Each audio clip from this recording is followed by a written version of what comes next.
always love it when you can get extra story after a game or movie is over. I have an entire shelf full of Star Trek and Star Wars books, and I only have that few due to heavily using the library over the years. However, one trend that I don't care for is where games and movies these days are relying on additional material in order to fill in gaps in the story. The oldest example that comes to mind is Enter the Matrix. This game, set concurrently with Matrix Reloaded, follows Niobe's crew through the events of the story. Matrix Revolutions picks up with her plotline after the end of the game. My friends who had played the game understood what was happening, but anyone who hadn't was confused about how her ship had crashed and what was going on. Now, this was a minor point and wasn't nearly the biggest issue with Matrix Revolutions, but it did set a disappointing and disturbing trend. A trend that is getting worse. Final Fantasy XV never actually explained what was going on. The word Star Scourge is never actually uttered in the game, despite being the central plot.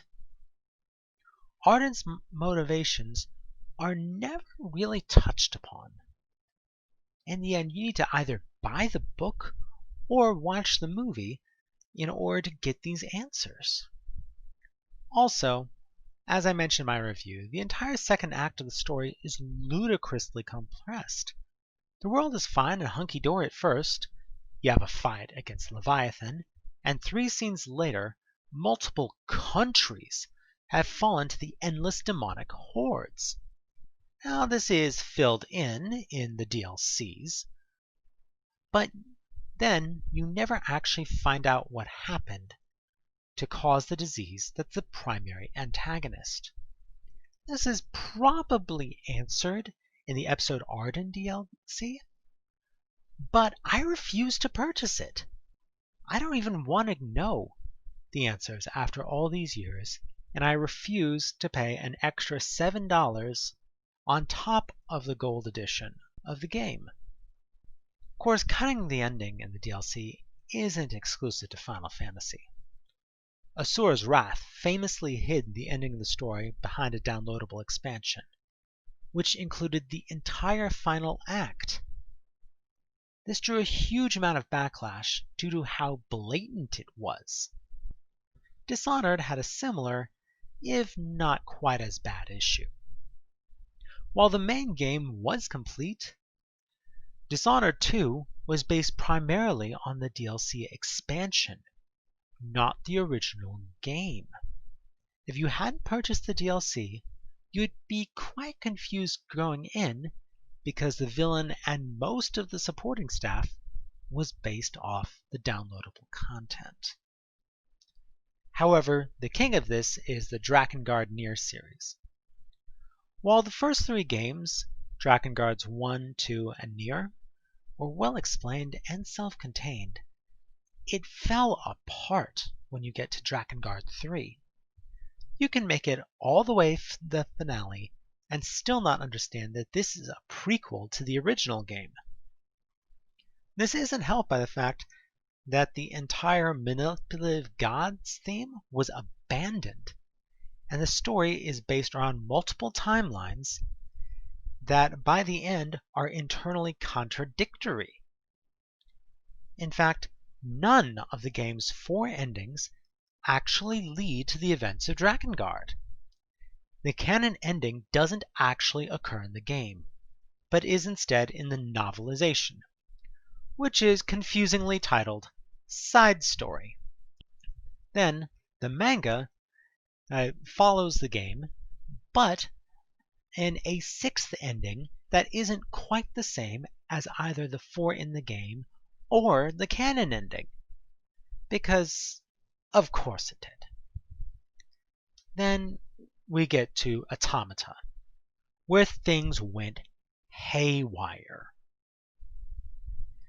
Automata is a Greek tragedy. None of what you do mattered in the end. The entire struggle was pointless, and everyone died horribly for no good reason. In the final ending, the last remaining characters fought against the very script itself in order to possibly give them a personal bittersweet ending. Given the nature of the story, it's normal and expected that you don't get all the answers. However, the story is expanded not only in the novelization, but also the concert and a series of 4 stage plays, none of which were ever shown outside of Japan. The English vocal cast actually got together for a reading of the concert story. However, outside of a few clips on YouTube, you haven't been able to see the YoRHa plays unless you were actually there. This is made worse by the fact these have some critical story information. The concert includes the actual ending that the game only hinted at. Plus, YoRHa Boys gives the revelation that Accord was the game's store owner and was in the Kingdom of the Night, another thing never stated in game, during the events of Nier Automata. Accord, the mysterious android who is manipulating the events of Drakengard 3, causing massive changes to the timeline. Given normal time travel logic, this should have caused her non-existence at some point by removing the series of events that led to her invention. This has led to mass, wild speculation about the nature of the story. It might even reveal that the high fantasy Drakengard is the sequel to the post-apocalyptic sci-fi Automata in a Jack Vance-style fantasy future.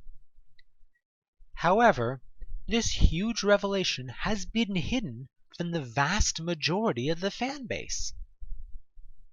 The English novelization of the play is due to be released at the end of the month, nearly 3 years after Automata's debut. That's just not right. In the end, I like extra material and I love extra story. However, I'm getting tired of feeling like major parts of movies and especially video games are being carved out to sell as DLC or just not written in the first place. I want to be able to get a satisfying finish to the story by purchasing one game or one movie ticket. I shouldn't have to buy the same story multiple times just to find the ending. And I definitely shouldn't have to hunt down media in multiple languages to see if I have the actual story. This is a story, not a puzzle, not a treasure. And I wish that authors and publishers would accept that and respect their audience. Thanks for listening, y'all.